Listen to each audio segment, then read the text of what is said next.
Hey y'all, what's up? It's your boy Colin here. Hey, anybody up for a new adventure to a new museum?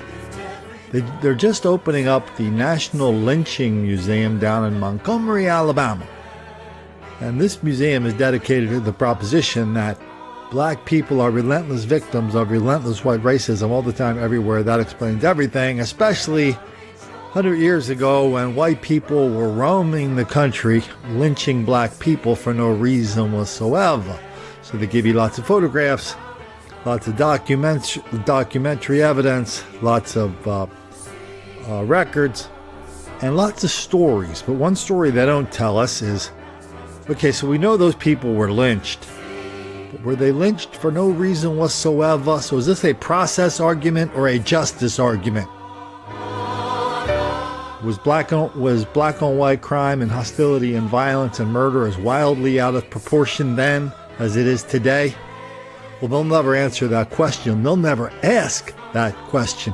We're going to meet the people who run this museum in a minute. But before we do that, why don't we look at some of the videos we've done this week?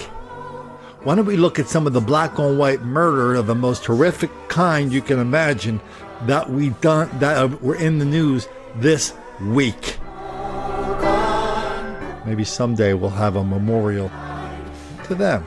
I guess we can start off with these guys. Young white couple, not doing nothing. Had a little trailer, a little nice little life. Down in the South, 5 black people broke in and killed them. Our top story tonight at 6. 5 teenagers have been arrested and charged in connection with the double homicide in Dodge County yesterday. Officers arrested 19-year-old Kojak Thomas Jr., 17-year-old Gary Pinneman, and 2 16-year-olds for murder. This was in the news. This was in the news kind of recently as well. A fellow down in Washington, D.C. was walking around. He ran into an Asian woman, and he believed that the Asian woman dropped the N-bomb on him. This was an Asian woman that didn't even speak English that well. You know, we've seen this before. I can think of a video we saw out of Korea once, where a black person's on a bus and Asian people are sitting there talking to each other in a way that most people who don't speak Korean would not understand. The black people on the bus were convinced the Asian people were all talking about him, calling him names, so he went and wailed on them, just like this guy did. So he made up this fairy tale. He killed this Asian woman, made up a fairy tale. It was all about her, forcing him to kill her because she dropped an N-bomb on him. Nice try, fool.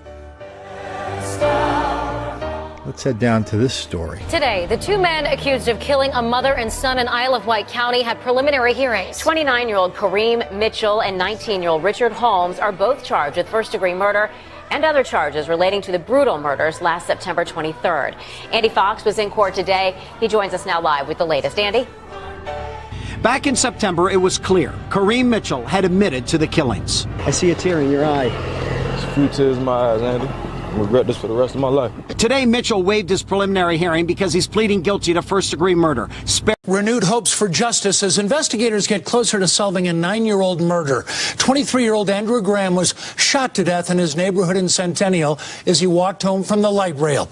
No one was ever arrested or charged until now. CBS 4 investigator Brian Moss breaking the story live tonight from the light rail stop at I-25 and County Line Road. Brian? And Jim, as you probably remember, Andrew Graham was walking home from this light rail station in 2009 when he was murdered. We've gotten word tonight that a grand jury actually indicted 4 people in this case, and they were arrested nearly a year and a half ago. But with a gag order in place and the case legally sealed, word never got out about this major break until now. Jailed in connection with Graham's murder are Clarissa Lockhart, Alan Ford, Kendall Austin, and Joseph Martin. They were charged with felony murder, along with conspiracy and racketeering charges for the 2009 death of Andrew Graham. It won't bring my son back, but maybe there'll be a measure of justice for him. Graham's mother has always believed her son's killer or killers would be brought to justice, and to her these indictments are a step in that direction. I'm glad that they will be held accountable at least in some small measure, for what they've done. According to court documents obtained by CBS 4, an Arapahoe County grand jury indicted these four for the Graham murder in January of 2017. They were arrested within days and have been in jail ever since, charged with being connected to the homicide. But it was a closely held secret. Was it hard not to tell anybody for a year? No, because I understood the plan. These same documents say a fifth person, the actual gunman, identified as Terrell Jones, has not yet been arrested or charged. Police always suspected these five of being involved in Graham's death, but there was never enough evidence to make any arrests. In fact, in 2011, the previous DA in Arapahoe County convened a grand jury, but they concluded there was not enough evidence to file charges. However, a new DA meant a new grand jury, and this time, a different result. Right now, Kansas City police continue to search for the man who killed a utility worker at his job site. Jonathan Porter died at the hospital yesterday after someone shot him. 41 Action News reporter Charlie Keegan has more on this investigation. He's been following it since the beginning yesterday. Charlie, what can you tell us today? Well, this morning, Taylor, the detectives working the case here from the police headquarters have a lead, but they need your help. They hope someone out there can identify this person of interest that they caught on camera. We want to show you the surveillance pictures that the police have shared with us. Detroit's Foreman Street desolate Wednesday, but thoughts of the horrific scene out here just days ago haunts all who knew and loved 28-year-old Angela Nielsen. She's a mother, she's a daughter, you know what I'm saying? She's a sister. You know, she's a grandkid, you know what I'm saying? It's just not, that's torture, you know, that's something you just don't do to a human. The young mother found dead, her body stuffed inside the trunk of a burning car last week. What could she have done to somebody or for them to do that? Honestly, like, what could she have done? Firefighters and police discovering her body so badly burned, dental records used to identify her. Her cause of death still unknown. She had no smoke in her throat. So therefore, she was probably dead before they put her in there. The father of two of her children, 7-year-old Mariah and 4-year-old Nevaeh. Dwayne Gabbard says for the last year and a half, Nielsen's addiction to pills, then heroin, was taking over her life. I kind of prepared myself, but I didn't prepare myself for the way it happened. Gabbard learning Nielsen's photo had been on the shady ad site Backpage.com, then Nielsen, seen walking the streets of southwest Detroit. Gabbard says he and even his fiancée have driven around looking for Nielsen and then finding her walking the streets, trying to get her help, but all of their attempts failing. Wish I could have went out there every day. Tell her to get in the car. Come on, we'll get you out. Gabbard says this photo shows Nielsen with a man named Michael Randall. Randall faces federal drug charges, arrested during the massive prostitution raid of Victory Inn. Gabbard says Nielsen was there. She's one of the females that got taken to the hospital that was sick. As police continue to investigate, Gabbard's struggling to explain where Nielsen is to little Mariah and Nevaeh. That's the worst part of it all. Looking at them girls. Gabbard telling Mariah that her mother is now an angel. She looked at me, she's like, "Those angels watch over you, or look out the sky at you while you're sleeping." And I said, "Yes, mommy's looking out the sky as you're sleeping." And as he vows to find who took this young mother from her children, Gabbard also wishing he could have done more. Drugs got the best of her. I think it did. And it's bad out there. It's bad out there. In southwest Detroit, Erica Erickson, Fox 2 News. Developing tonight, a warning. 2 sisters wanted for kidnapping, torture, and murder in the Detroit area may be in Indianapolis area. Take a good look at these women. Simone Monique Runnels and Chevelle Monique Runnels are accused of forcing Angela Nielsen into the trunk of a car on January 29th in the Detroit area and then setting the car on fire with Nielsen still inside. Police say the sisters may have fled to Indy because they have relatives here. Gerald, I spoke with Hong James' daughter, Jade, just after the Durham Police Department announced that they'd arrested 28-year-old Maurice Wiley Jr. She says this is bittersweet news for her entire family.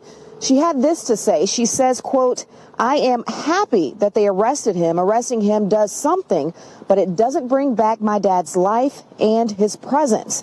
Now, Durham police, as you mentioned, held that press conference this afternoon to announce they'd captured and arrested Wiley this morning. He's charged with first-degree murder and attempted first-degree murder in the shooting death of Hong Zhang as he and his wife returned home after closing their restaurant. There was a swift response from the community to catch the person responsible for this murder and the owner of a well-liked business. Here's a crazy story we won't hear mentioned in the lynching museum, This dude just got off. He was on trial for killing a white woman. Had a lot of witness intimidation, a lot of people forgetting things. A weird jury. The jury was hung, got tried twice, so they had to kick him loose. He's not even out of jail 6 months before he kills another white girl.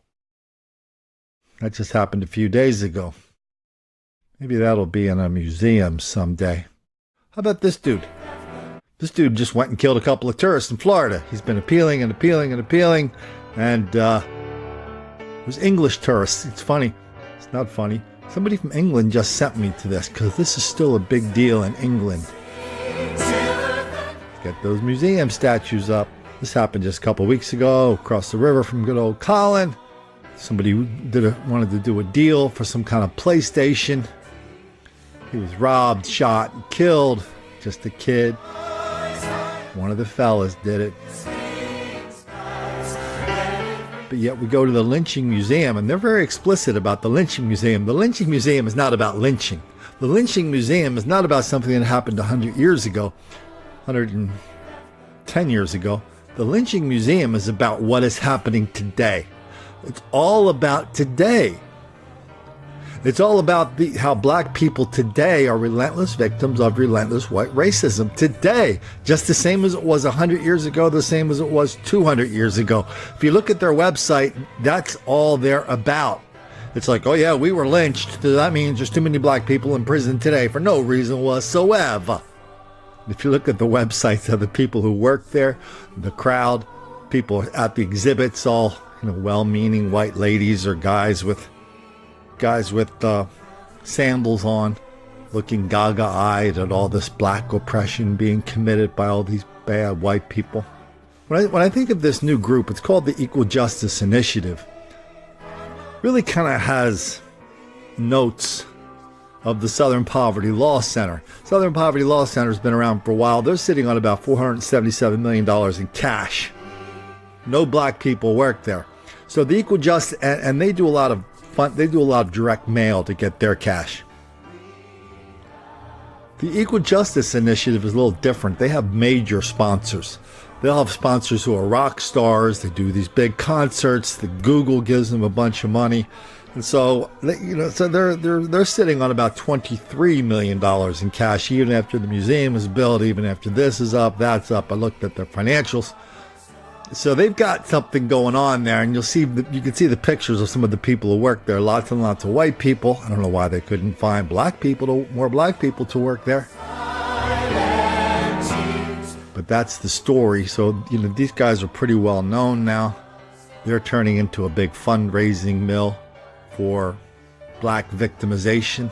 Seems like as long as that's your cause, you're always going to find some guilty white, Asian, young, old, gay, straight people to kick some money in. Because not kicking the money in, because asking this museum to acknowledge that black criminality, crime, violence, and murder is wildly out of proportion, and it's been that way for as long as anybody's been keeping numbers.